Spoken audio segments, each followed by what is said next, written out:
Well, hello, everybody. My name is Jeff Daws, and I get to host a Leads podcast today with, of course, Dr. Benny Tate. And Pastor Benny, it is so good to be with you again.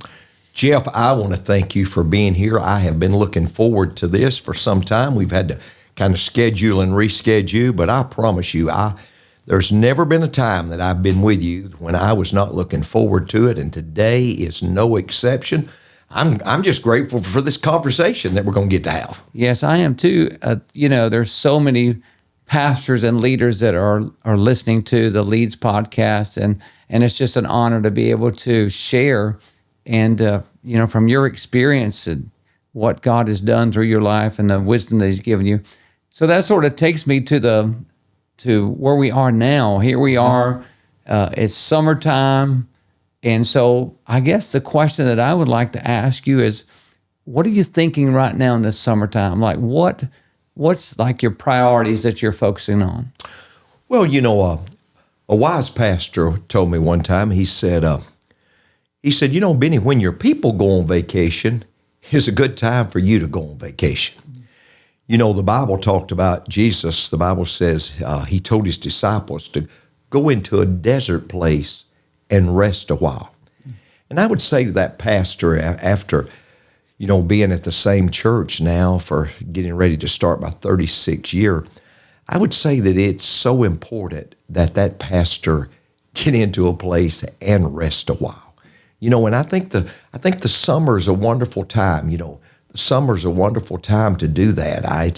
It's a time when a lot of people are vacationing, but that pastor needs a vacation. They said that, Jeff, a 30-minute message, you stand and you preach for 30 minutes, and the pastors that would be listening to me today, they said it's the emotional tear on a body of 8 hours of physical work. Wow. When you stand and you deliver a 30-minute message, it's the emotional and mental tear on the body of 8 hours of work.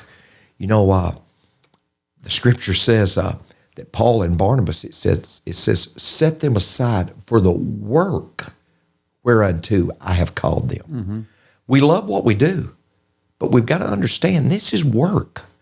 This is work on our body. This is work on our families. This is work on our time. And I would just say to that pastor during the summertime, look at taking some time. Mm-hmm. Look at some time. What I used to, Jeff, I was young and naive. I thought the church was going to collapse. Mm. I literally thought that without me, the church would collapse. Boy, if I miss a Sunday, I wonder, I'm laughing because I'm wondering, will it cease to exist without me one Sunday? Right. But Jeff, the church has been fine. Right. Because the church can't be built on a person, a personality. It's got to be built on the person of the Lord Jesus Christ and the mission that God's called us to do. So what I'm looking forward to right now is it's this time of year. Miss Barbara and I are looking forward to some vacation, and we're looking forward to taking more time away than we ever have in the past. I don't know, maybe I'm getting older, but maybe I'm just getting wiser. Right. Let's dive into that just a little bit, because I know that you've struggled with that, and I've struggled with that as well. So let's talk about that. So how do you prepare to get away? Well, I think first of all, the way you prepare to get away is I think you realize and you tell yourself the truth. You tell yourself how you need it, and you tell yourself why you need it. Mm. And you start talking to yourself in light of the fact that you're going to be better. You're going to be better because of it. Mm-hmm. God created this world in 6 days, and on the seventh day, He rested. Mm-hmm. He rested. Well, I think there's a principle there, Jeff. It is the principle that I've always not, followed or, but it's paramount that our bodies experience rest. It's paramount that our bodies experience rejuvenation. And, I remember one time I was talking to Billy Graham's daughter. And I said to Billy Graham's daughter, I said, what was it like? Of course, being raised with Dr. Graham as your father. And she said, well, one thing you need to understand that Daddy was gone a lot. He was gone a lot. And then she said something to me, Jeff, that I'll never forget. She said, and when Daddy was home, it was almost like he was preoccupied. Well, we know the responsibility, and what a great man Dr. Graham was. He was preoccupied. And I think many times Barbara will say to me, the only way you will rest is we've got to go away. Yes. If we stay here, Benny, you're going to work. Right. If we stay here, people are going to call.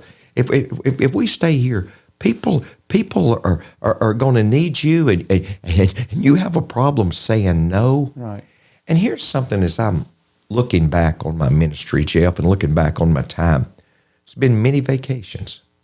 And I would say to pastors and Christian workers, I regret this. This comes with anguish. There's been many vacations that halfway through the vacation, I came home. I came home to preach this funeral, or I came home to do this or do that in the ministry. Now, after being in it better than 4 decades, Right. if I could go back, somebody else would have preached the funeral. Yes. Somebody else could have done that. So let's go back to you're preparing to go out of town, and Yes. again, this seems so elementary, but it's something I still struggle with. So you're preparing to summertime's here. You started preparation. You didn't just say, okay, well, we're going to be gone next week. Did you take time to sit down and schedule that with your wife? Tell us how you did Sure. it. I sat down, first of all, I sat down with Barbara, and we start talking about some things we would like to do, and some places we would like to go, and then we start planning this out on our calendar. We start, what about if we take this week and we take that week, and we just many times somebody said, what's more fun than the vacation is the planning the vacation. Absolutely. And so just the excitement over what we're going to do, and Jeff, here's what I have learned is, as we're planning this out, Barbara's love language would be quality time. Quality time, and it's a lot of people's love language, Yes. by the way, quality time. And for her, just being together, it's not so much. It's just getting away and just being together. And just from a practical point of view, it's great for your church to hear other voices. Yes. I feel like your voice is more powerful and maybe more pertinent when you get back because they've heard other voices while you're gone. And just realizing the need and realizing that everybody wins when we get away and just have some time of rest and recovery. So I got a couple other questions, Pastor B. So number one, how do you select who comes and fills in for you? Well, what I try to do, I use some of the young men in my church, and I have guys on my staff that are great speakers, and I just want to give them an opportunity. I usually, if I'm going to do, say, 3 weeks, I would have maybe 2 of my pastors. Then I would have 1 outside person, Right. just 1 outside person to really, and that part of my thinking in that is just for the staff, just for the staff to hear an outside voice. But so I like to use people. I like to use people on my team because it gives them an opportunity. And you can read all kind of books about preaching, but if you're going to preach, you've got to get in there and preach. And so I like to do that, and always get tremendous responses. Jeff, my congregation says, "Hey, he did a great job. Right. He did a great job. He did a great job," and that's the way it should be. So let's back this up 35 years ago when you first come here. And so you've been here a year or two. You don't have a staff, and you need to get away. How did you go about selecting someone to help you out? Here's what's so sad, Jeff. This is what I'm saddened to admit. 35 years ago, there wasn't much getting away. 35 years ago, I thought that I needed to be in the pulpit every Sunday. So, many times a vacation might be a Monday through Saturday. It would be, of course, to be back on Sunday. And I just think, I would say to that young preacher, that was a mistake. Yes. That was not wise on my part. Right. And I think many times when you say to your family, we're going away, you're saying to your family, you matter to me more than this church. Right. You matter to me. I've often said, Jeff, it was a great day in my life when I realized that Barbara is my bride. Right. And the church is Jesus' bride. Absolutely. And my responsibility is to my bride before my responsibility is to my church. So, in the early days, I didn't take much time off, and I greatly, greatly regret that. So selecting a speaker for a person who doesn't have a staff, what would you advise them to do? Who would you ask them or advise them to say you might want to try this? Here's what I would say to them. I would say many times, you're pastoring hypothetically a smaller church. Many times you may know a pastor who pastors a larger church. If I was pastoring a smaller church, Jeff, and I've done this, I would probably reach out to somebody like a Pastor Jeff Daws, and I'd say, Pastor Jeff, I'm going to be gone. Do you have somebody on your staff? That's great. Do you have somebody on your staff who could preach for me during this time? And many times what it does, it kind of scratches that itch that person has too. They're not wanting to preach every Sunday, right. but they've got the itch and they've got a message on their heart. And that's a place I would certainly start. Well, that is so good because back in the day, when I started, I really didn't know either. And people that you can trust. That's exactly right. Because, that's your baby. That the church is your baby, and you're so concerned about what's going to be taught. But another thing that you said that I think that everyone that's listening to this podcast should pay attention to was when you said, especially if you're a pastor, is that when we go on vacation from Monday through Saturday, you did not go on vacation. You did not. Because your mind is still, you have a sermon to prepare. You have to be ready on Sunday. So you really you cheated your family because you could not disengage. Would you agree with that? I totally, Jeff. And what's so amazing, it's not theory with me. It's not theory. I've lived it out. I've fleshed it out. And you don't disengage. You're still thinking about Sundays coming. And you need some time. You need some Sundays when you don't have to think about it. Look here. Here's what I would say to the pastor too. If you can read for enjoyment, look here. Many times, if your vacation is Monday through Saturday, you might be reading. You're not reading for enjoyment. You're reading for a sermon. Yes. You're reading a book, and I think I can use that point. I think I can use that story. No. Jeff, it's so healthy to your mind. It's so healthy to your well-being to be able just to read for enjoyment, just to read a biography about somebody, maybe to read a book about a field that's not even relevant to your field. I think it's a mental vacation for you. And I think many times we need a mental vacation. And that's why I would say, you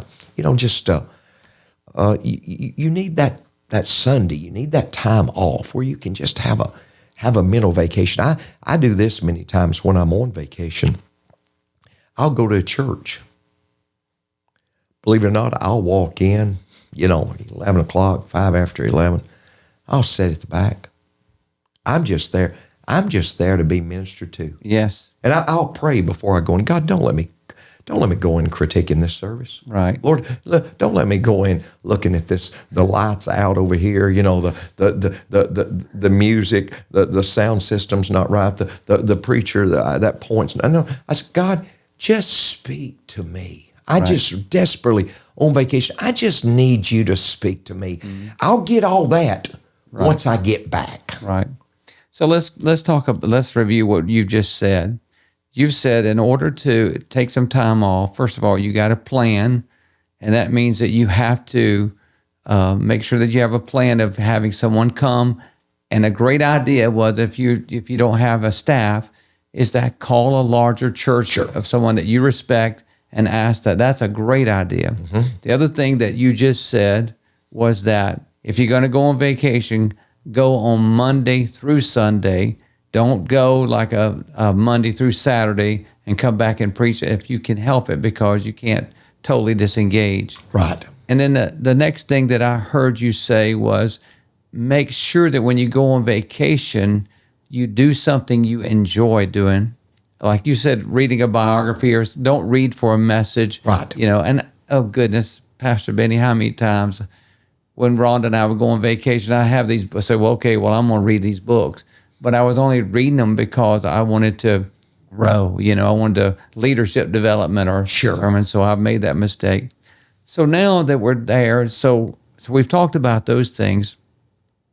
So now let's talk about the length of a vacation. When is it needed more than just 1 week? Like, I've heard people say that sometimes it really takes 2 weeks to totally release. What do you think about that? Jeff, I have found in my life, everybody's different, but I think it takes the first week in my life just to unwind. Mm-hmm. I mean, I'm just so consumed with what I'm doing.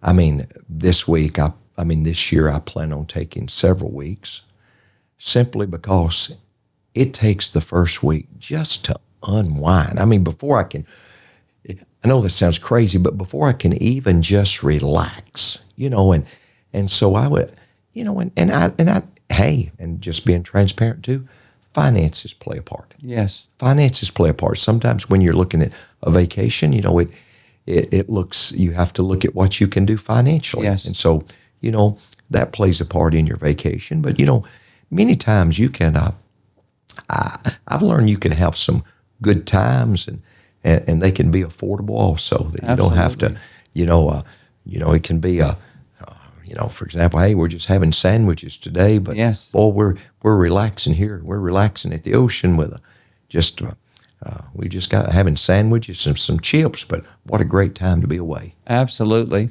Well, Pastor Benny, thank you so much for that insight. And I know that every person, no matter the size of their church or their organization, struggles with this. Yes. Every person. And so we need rest. And so thank you for sharing that with us. But also, Pastor Benny, you have a book coming out that's in November that I'm very excited about. I know many of us are excited about. And it's going to be on the topic of leadership. It sure is. It's entitled, Yes, You Can, Jeff. Yes, you can. You say, can I lead? Well, I want to say, yes, you can. And are leaders born? Are leaders made? Well, the answer to that is both. Certainly you were born, but your leadership can be developed. You have it within you, an ability to lead. And I just want everybody to know that this whole deal about leadership is not just for a select group. I believe that mother at home is leading. I believe that guy that works down at the plant is leading. And it's 24 chapters on how it establishes the fact that anybody can lead, and then it takes you through some ways that you can develop and be better as a leader, entitled Yes, You Can. And I want our listeners to know, yes, they can. Well, we've definitely enjoyed, the books that you've written. It's amazing. The book on the Holy Spirit is amazing. And of course, Defy the Odds has sold thousands of copies. And it's helped so many people. And I know it's your passion to help all leaders become better because, Pastor Benny, as you shared with me so many times, it was someone that give you tools to help you become the leader that you are today. So as we wrap up this podcast, Pastor Benny, is there anything else that you would like to share with our viewers or listeners? Well, if there's anything I would say to that pastor that's listening, you be sure and take you some time. Yes. I'm just being as practical as I know how you take you some time away. You be with your family. I was talking to a pastor this week, and he said, I'm moving my library I'm moving my office in my house this week. He was somewhat sad. And I said to him, I said, eventually we're all going to move our offices into our house. Yes. Eventually we're all going to move our offices into our house.